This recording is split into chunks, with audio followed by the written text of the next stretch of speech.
Live news, खबर तो पक्की है। नमस्कार, मैं शंभू कुमार। मैं अभी रिटायर आईपीएस अधिकारी अमिताभ दास सर के साथ हूं और मैं बात करूंगा देवरिया कांड को लेकर के। देवरिया कांड खास करके चर्चित है और पुलिस अधिकारी है, ये खास करके अंदर की बात बताएंगे कि यहाँ पे जो है यूपी में जहाँ बात की जाती है लॉ एंड ऑर्डर की कि जब से योगी सरकार आई है तब से लॉ एंड ऑर्डर वहाँ पर सुधरा है, लेकिन एक ही झटके में एक ही परिवार से 5 आदमी के साथ 6 व्यक्ति की हत्या हो जाना, एक प्रेमचंद यादव और सत्यप्रकाश दुबे के परिवार से भी और प्रेमचंद यादव की मौत पहले हत्या कर दी जाती है। तो शायद यहाँ इस बात से झुटलाया नहीं जा सकता है कि यूपी में भी लॉ एंड ऑर्डर ढीला पड़ रहा है। सर, बात कर रहे हैं कि इस जो घटना हुई, एक आदमी के मौत से पहले, एक आदमी की मौत होने के बाद एक ही परिवार से 5 आदमी की मौत हो जाती है। तो शायद यहाँ पर पुलिस प्रशासन अगर चाहती तो इस 5 मौत को रोक सकता था। नहीं, पुलिस प्रशासन चाहता तो 5 क्या सभी मौतों को रोक सकता था, है ना। देखिए, मैं दर्शकों को बताऊँ इस पूरे कांड की पृष्ठभूमि क्या है। ये पूर्वी यूपी का ज़िला है, देवरिया ज़िला, है ना। देवरिया ज़िले में एक फतेहपुर नाम का गांव है ना, रुद्रपुर कोतवाली थाना में पड़ता है। और उसी का एक टोला में विवाद चल रहा था। विवाद काफ़ी पुराना था, जैसा आपने कहा, प्रेमचंद यादव और सत्यप्रकाश दुबे के परिवार के बीच। प्रेमचंद यादव जो है वो स्थानीय तौर पर एक दबंग की उसकी छवि थी, कुछ रहा था जिला पार्षद वगैरह, और बहुत पुरानी ये मतलब लड़ाई थी दोनों की। और बीच में ये भी बात हुई थी कि प्रेमचंद यादव ने जो सत्यप्रकाश दुबे है उसके भाई साधु दुबे से भी कुछ ज़मीन अपने नाम करवा ली थी। ये जब मैं जहाँ तक स्टडी किया, साधु दुबे जो है प्रेमचंद को 8-9 साल पहले ज़मीन लिख के दे दिए थे, लेकिन उसी दूसरी तरफ सत्यप्रकाश दुबे सरकार को हल्फनामा देते हैं कि अवैध ज़मीन को कब्जा किए हुए हैं। तो दोनों में से तो कोई एक ही बात सही होगा। उसी पर मैं आ रहा था। जो मेरी जानकारी है कि दोनों भाइयों का, यानी साधु दुबे सत्यप्रकाश दुबे का, ठीक से बंटवारा भी अभी नहीं हुआ था। तो कायदे से जो जो प्रेमचंद यादव ने एक तरह से दबंगई करके, डरा धमका के या कुछ लालच देके वो ज़मीन अपने नाम करवा ली थी। मतलब मोटा मोटी ये समझिए कि ये जो विवाद था, ऐसा नहीं कि अचानक प्रकट हो गया था विवाद, ये कई महीने कई साल पुराना विवाद था। तो स्थानीय थाने को तो ये बात मालूम होगी। स्थानीय थाना का क्षेत्र, किसी थाना का क्षेत्र ही कितना बड़ा रहता है, तो उसको तो मालूम होगी ही कि दोनों में ये तनाव है। लेकिन इसके बावजूद यदि स्थानीय थाना हाथ पर हाथ रखे बैठा रहा और दोनों पर कोई कार्रवाई नहीं हुई, कार्रवाई पुलिस बहुत तरीके से कर सकती है। 107 CRPC के तहत कार्रवाई हो सकती है, और भी बहुत तरह से पुलिस के पास तो बहुत सारे मतलब है प्रिवेंटिव एक्शन लेने के तरीके। इस तरह का कुछ नहीं हुआ। और एक बात ये भी है कि देखिए, प्रेमचंद यादव की हत्या हो जाती है और उसके बाद उसके जो समर्थक हैं उसके लोग आके पूरे परिवार को साफ कर देते हैं। यदि प्रेमचंद यादव की हत्या के तुरंत बाद वहाँ पुलिस पहुँच जाती, जो अभी एक्शन ले रखी है, हाँ, ये तो बाद में हो रहा है। ये तो हो गया कि जब चिड़िया चुग गई खेत तब आप ये कर रहे हैं। अब क्या होगा? अब तो पोस्टमार्टम कराइए, अब तो कोई लौटेगा नहीं। तो उस समय यदि पुलिस पहुंच जाती एक हत्या के बाद ही, मोबाइल का ज़माना है, सबके पास मोबाइल है, इतने तरह के व्हाट्सएप ग्रुप हैं, इतना तुरंत यदि पुलिस पहुंच जाती तो वहाँ पर पुलिस को देख के ही फिर उसके जो गुंडे हैं वो नहीं। तो इससे तो 1-2 बात मालूम होती है। एक तो इस बात का भी संदेह उत्पन्न होता है कि स्थानीय पुलिस जो थी, ऐसा तो नहीं कि उसको पैसा देके प्रेमचंद यादव के ग्रुप ने पूरा मतलब मैनेज कर लिया था कि पुलिस, ऐसा हो सकता था? नहीं हो सकता है। जब भ्रष्टाचार रहेगा, जब मतलब इस देश में तो मैं क्या कहूँ, प्रधानमंत्री कार्यालय से लेकर थाना ब्लॉक सब बिकाऊ ही है। भ्रष्टाचार तो यहाँ के DNA में है। तो हो सकता है कि थाना वालों को पहले ही मतलब पैसा पहुंच गया होगा और कहा गया होगा कि आप लोग थोड़ा देर से टहलते हुए आइए पोस्टमार्टम कराने के लिए, तब तक हम लोग खून खराबा करते हैं।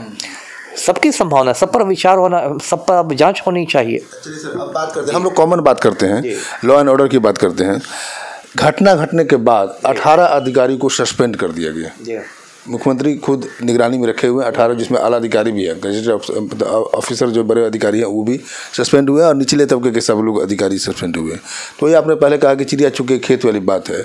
शायद ये सस्पेंशन से पहले अगर मुख्यमंत्री साहब, अगर जो एक मौत हुई उसी समय से अगर वो टाइट हो जाते, अगर वो अपनी निगरानी में ले लेते, तो शायद ये 5 परिवार जो की हत्या हुई तो अलग हुई, परिवार तबाह हो गया, पूरा गांव तबाह हो गया। आज नहीं, कम 10 साल तक ये तनाव रहेगा उस गांव में, उस एरिया में रहेगा, इसमें कोई दो मत नहीं है। नंबर 1। दूसरा नंबर है कि जब यादव की मौत हुई तो आप एक ब्राह्मण परिवार से और यादव से, यूपी में खास करके ब्राह्मण और यादव का क्लेश हमेशा चलते रहा है, तो इस बात को तो अंदेशा पुलिस को लग जाना चाहिए, प्रशासन को लग जाना चाहिए था। बिल्कुल, जातीय संघर्ष का रूप ले ही सकता है। यहाँ तो हमारे समाज में इतना तरह का जातीय तनाव है, सांप्रदायिक तनाव है कि कोई भी कांड जो जाति और धर्म से नहीं भी संबंधित रहता है वो तुरंत जातीय संघर्ष का रूप लेता है। देखिए, ये सब सस्पेंशन से कुछ नहीं होता। आपने कहा 18 लोगों को सस्पेंड कर दिया, क्या होगा? होता क्या है सरकार में कि जब भी कोई बड़ा कांड होता है, बहुत हंगामा होता है, जैसे देवरिया नरसंहार हो गया, 5 से ज़्यादा लोगों की यदि हत्या होती है तो उसको नरसंहार कहते हैं, है ना, इंग्लिश में जिसको मैसेकर कहते हैं। तो हमारे देवरिया नरसंहार हो गया तो पूरे हिंदुस्तान में किरकिरी हो गई, सब बुलडोजर बाबा की इज्जत नीलाम हो गई। तो अब ये लोग क्या करते हैं ना कि मतलब बलि का बकरा बनाते हैं ऑफिसर को, कर्मचारी को, किसी को बलि का बकरा। ये सरकार में एक पुराने, मतलब आज से नहीं, मुझे लगता है अंग्रेजों के ज़माने से ये एक पुराना सिस्टम है बलि का बकरा बनाने का। और बलि का बकरा भी उस तरह के अफसरों और उनके कर्मचारियों को बनाया जाता है जिनका कोई माई बाप नहीं रहता है, मतलब कोई जिनका राजनीतिक पैरवी नहीं रहती है। अब मैंने 18 लोगों के नाम नहीं देखे हैं, लेकिन हो सकता है जिस तरह से यूपी में ठाकुरवाद का नंगा नाच हो रहा है, हो सकता है वो 18 निलंबित में एक भी ठाकुर नहीं हो, वो भी निलंबन भी जाति देखकर ही किया गया हो। और यदि आदित्यनाथ में थोड़ी शर्म बाकी रहती तो उनको क्यों निलंबित कर रहे हैं? अपना इस्तीफा दे देते और गोरखपुर के मठ में चले जाते भजन करने के लिए, है ना। ये तो दिखाते हैं कि अपना भी कमी फेलियर दिखा सकते थे ना, ये दिखा सकते थे ना। एक रेल दुर्घटना हुई थी इस देश में, उसमें रेल मंत्री लाल बहादुर शास्त्री हुआ करते थे, उन्होंने तुरंत नैतिक आधार पर इस्तीफा दे दिया था। ऐसा तो नहीं कि शास्त्री जी ट्रेन चला रहे थे, ट्रेन ड्राइवर थे, रेल मंत्री थे, है ना। वो भी एक जांच बैठा देते और 4 लोगों को निलंबित करके निकल जाते, लेकिन उन्होंने कहा कि रेल मंत्री होने के नाते ये मेरी नैतिक जिम्मेदारी, उन्होंने इस्तीफा दे दिया। आज भी लोग शास्त्री जी को याद करते हैं। तो यदि आदित्यनाथ इतना जो भगवा चोला धारण करते हैं, लगता है कि इनको तो माया मोह संसार सबका त्याग ही कर चुके हैं, इनमें यदि लज्जा बाकी होती तो ये इस्तीफा देके लौट जाते, जो गोरखपुर में इनका गोरक्ष पीठ है, कौन पीठ है, वहाँ पर फिर से राम भजन करते।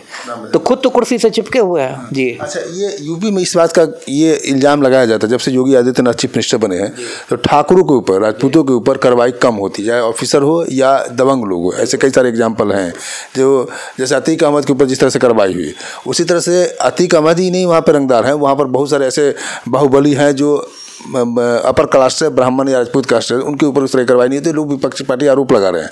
तो इस बात पर संदेह किया जा सकता है क्या कि जो यादव की मौत हुई, प्रेमचंद यादव की मौत हुई, तो शायद वो यादव था, इसके वजह से उस समय तुरंत कार्रवाई, चलो मर गया। हाँ, बहुत कुछ हो सकता है। जब मुख्यमंत्री ही आपका जातिवादी हो, इसमें तो कोई शक नहीं कि जो आदित्यनाथ हैं वो एकदम उनका नंगा नाच ठाकुरवाद का चलता है।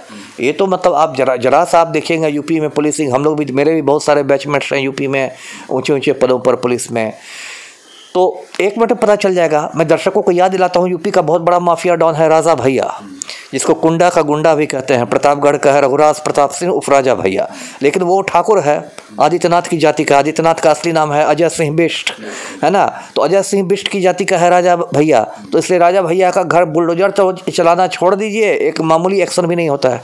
या दूसरा मैं उदाहरण देता हूँ, ब्रजभूषण शरण सिंह, ये गुंडा मवाली है, भाजपा का सांसद है केसरगंज से, ये कुश्ती संघ का अध्यक्ष था, महिला पहलवानों के साथ खुलेआम छेड़खानी करता था, लेकिन उसके यहाँ मजाल है कि यूपी पुलिस का बुलडोजर पहुंचे और वो यूपी पुलिस, एक लोक गायिका है भोजपुरी की नेहा सिंह राठौर, उसने कह दिया कि यूपी में कावा, है ना, यूपी में कावा। तो 2 जीप में जांबाज पुलिसकर्मी बैठ के गए थे उनको नोटिस थमाने के लिए। हम लोगों ने देखा था ना, उसका तो वीडियो बहुत वायरल हुआ था। 2 जीप पर उत्तर प्रदेश सरकार के जांबाज पुलिसकर्मी राइफल लेके पहुंचे थे नेहा सिंह राठौड़ को नोटिस थमाने के लिए। अरे नेहा सिंह राठौड़ कोई आतंकवादी है क्या? वो लोक गायिका है, उसने कहा यूपी में कावा जी। आप खुद समझिए तो कैसा धमकाने की क्या प्रवृत्ति है कि भाई आप आदित्यनाथ की कोई पोल मत खोलिए।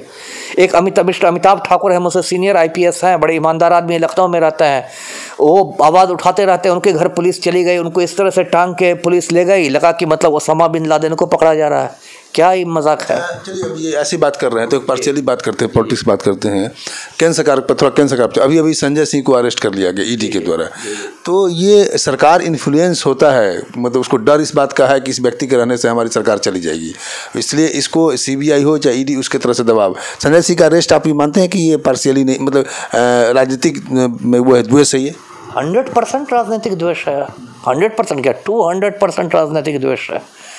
जो जितनी भी सेंट्रल एजेंसियां हैं, चाहे ईडी हो, सीबीआई हो, इनकम टैक्स हो, सब बिल्कुल मतलब भाजपा के मतलब इसकी तरह काम करे, शाखाओं की तरह काम करे। जिस ईडी ने संजय सिंह की गिरफ्तारी की है, उस ईडी के डायरेक्टर थे, ये डायरेक्टर था संजय मिश्रा, उसको 3-3 बार रिटायरमेंट के बाद सेवा विस्तार दिया गया, है ना, क्योंकि मोदी के इशारे पर वो विपक्षी दलों को परेशान करता रहता था। अंत में सुप्रीम कोर्ट ने कहा कि भाई ये इलीगल है, अवैध है, तब जाके संजय मिश्रा की छुट्टी हुई। अब एक कोई नया डायरेक्टर ईडी का आया है तो वो भी मोदी के पालतू की तरह काम कर रहा है। अरे आपको सिर्फ भ्रष्टाचार सिर्फ विपक्षी पार्टियों में ही दिखता है। और वही संजय सिंह यदि आज भाजपा में चले जाएंगे तो बीजेपी ऐसी वॉशिंग मशीन बन गई है कि इधर से गुंडे मवाली जाते हैं, उधर से प्रखर राष्ट्रवादी बन के निकलते हैं, है ना। इतना दिन तक अजित पवार पर हल्ला होता रहा कि 70,000 करोड़ का आरोप लगा रहे थे। प्रधानमंत्री नहीं कहा था ना, मैंने तो नहीं कहा था ना। आज वही अजित पवार आके इनके पाले में बैठ गए हैं तो ईडी के चार्जशीट में उसका जिक्र भी नहीं है। तो ये तो सब मतलब ये लोग तो क्या कहते हैं, खुलेआम कर रहे हैं। संजय सिंह देखिए एक मुखर राज्यसभा एमपी हैं और बहुत मतलब मैं बहुत उनका भाषण भी सुनता, अच्छे वक्ता है और अच्छे मुद्दों को उठाते हैं। तो इनको घबराहट हो गई थी कि भाई तो अडानी के मुद्दे पर मोदी को बिल्कुल बेनकाब कर देंगे, तो चलो इनको अपना किसी चीज़ में लपेट दो। और तो और अब तो देखिए पत्रकारों पर ऐसे रेड हो रहे हैं, यूएपीए लगाया जा रहा है। उर्मिलेश जैसे पत्रकार जो पढ़ने लिखने वाले आदमी हैं, उनके घर बस किताब ही किताब है। तो आपको मतलब अडानी को टच करने की औकात नहीं है, क्योंकि गौतम अडानी तो मतलब प्रधानमंत्री का ही मालिक बना हुआ है। तो आप उर्मिलेश को पकड़िए, उसको पकड़िए, उसको पकड़िए। इस देश में क्या हो रहा है? खबर है कि संजय सिंह को छोड़ दीजिए, मनीष सिसोदिया को छोड़ दीजिए, अब आम आदमी पार्टी पे कार्रवाई होगी, मतलब कि पार्टी जो है उस पर कार्रवाई होगी। इसका मतलब पार्टी को खत्म करने की बात होगी। देखिए बात समझिए, नरेंद्र मोदी जो है ना वो अभी बहुत घबराए हुए हैं।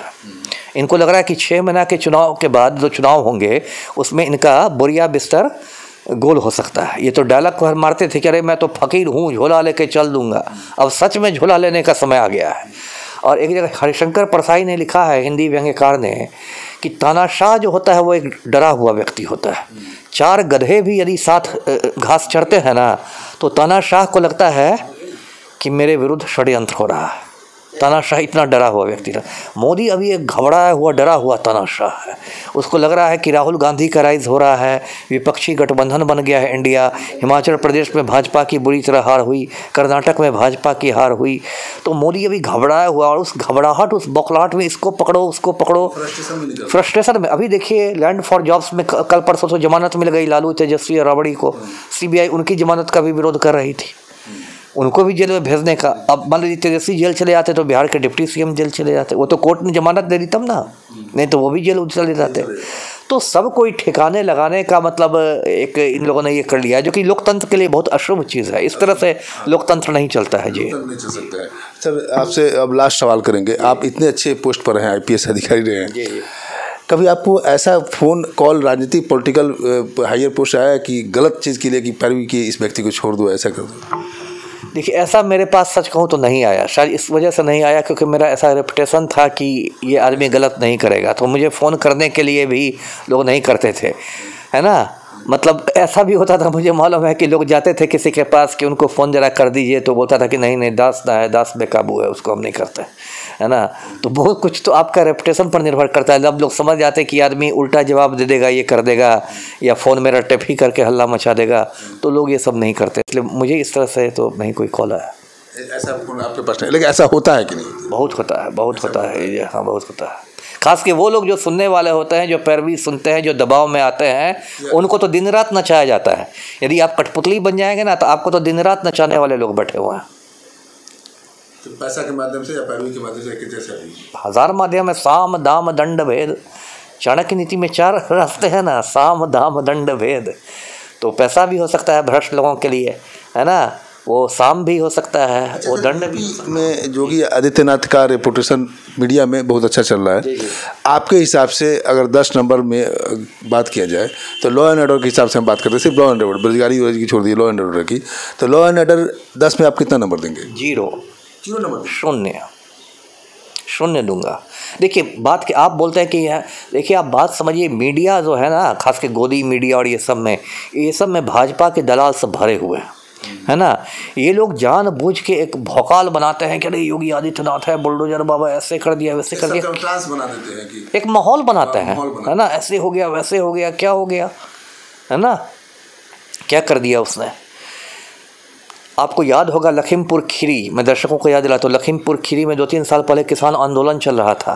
केंद्रीय मंत्री अजय मिश्रा टेनी, उसका बेटा आशीष मिश्रा मोनू थार की जीप चढ़ा दिया, इसमें 4-5 लोग मारे गए। हाथरस केस उसी यूपी में हुआ था, उन्नाव केस उसी यूपी में हुआ था। कितने चीज़ को मैं गिनाऊँ, बहुत सारे तो मीडिया में आते भी नहीं होंगे, बहुत सारे मीडिया में नहीं आते हैं, मैनेज होता है जी, मैनेज होते हैं। तो ये अमिताभ दास सर हैं, रिटायर्ड आईपीएस अधिकारी हैं। बहुत अंदर की बात होती है जो कैमरा के सामने बहुत बोला नहीं जा सकता था, लेकिन बखूबी बहुत सभी सवालों का जवाब बेधड़क से दिए। और योगी आदित्यनाथ की बात करें लॉ एंड ऑर्डर की, तो इन्होंने 10 में से मात्र 0 नंबर दिए। आप सोच सकते हैं कि मीडिया में किस तरह से बातों को फैलाया जाता है, मीडिया में किस तरह से झूठ को सच और सच को झूठ बनाया जाता है। तो आज मीडिया जो चौथा स्तंभ है, उस मीडिया के चौथे स्तंभ को बदनाम करने की कोशिश तब से शुरू हो गई है जब से मोदी सरकार आई है। अभी हाल फिलहाल कुछ दिनों से अब ये खबर चल रही है, जो एंटी मोदी, जो मोदी के खिलाफ खबर चल, मीडिया का काम है जो सत्ता में है उसके विपक्ष में जवाब देना, उसके सवाल करना, उसके विरोध में जवाब करना। अगर उसके पक्ष में जवाब कर रहा है तो उस मीडिया का काम खत्म हो जाता है। तो जो भी मीडिया मोदी के खिलाफ में चल रहे हैं, जो भी पत्रकार, उनके घर पर पुलिस छापामारी कर रही है। क्यों कर रही है छापामारी? उसको अरेस्ट करके जेल में डाल रही है। क्या उनको जवाब तलब करने का अधिकार नहीं है? अगर इस तरह की जवाब तलब चलते रहेगा तो शायद भारत, जो लोकतंत्र के नाम से जाने जाते हैं, पूरे विश्व में सबसे बड़ा लोकतंत्र देश भारत है, उस लोकतंत्र पे उंगली उठना लाजमी है। मैं शंभू कुमार, कैमरा जर्नलिस्ट राजेश के साथ, पटना। लाइव न्यूज, खबर तो पक्की है।